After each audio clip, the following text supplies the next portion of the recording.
Keir Starmer, the UK's current Prime Minister, has announced significant updates to the Ministerial Code to address the conduct of government officials accepting gifts, hospitality, and other perks, following scandals involving high-profile freebies.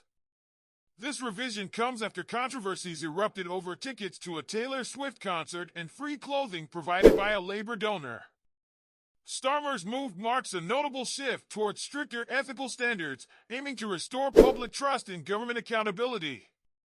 The updated code reaffirms that ministers often attend events or functions where hospitality may be part of the job.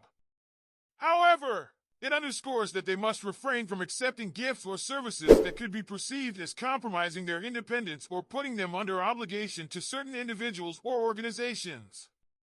This clarification follows instances where Starmer, Deputy Prime Minister Angela Rayner, and other Labour ministers received clothing and styling advice from Lord Alley, a Labour peer and former chairman of ASOS. Lord Alley's donations raised questions about the impartiality of these government figures and whether such connections might lead to undue influence on government decisions. Additionally, controversies surrounded tickets to a Taylor Swift concert at Wembley Stadium, gifted to Starmer and other top officials, especially after Swift allegedly requested a police escort to the venue. The situation drew public scrutiny over whether high-profile perks could cloud officials' judgment or give the appearance of favoritism. A substantial change in the code is the elimination of the Prime Minister's power to veto investigations initiated by the independent ethics advisor.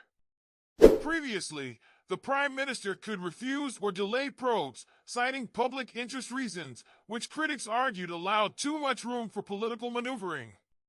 Now, the independent advisor, currently Sir Laurie Magnus, can autonomously launch investigations after notifying the Prime Minister, a step that reinforces transparency and reduces executive interference. Starmer emphasized the need for these reforms in a foreword to the new code, highlighting that public confidence in government standards had been undermined over time.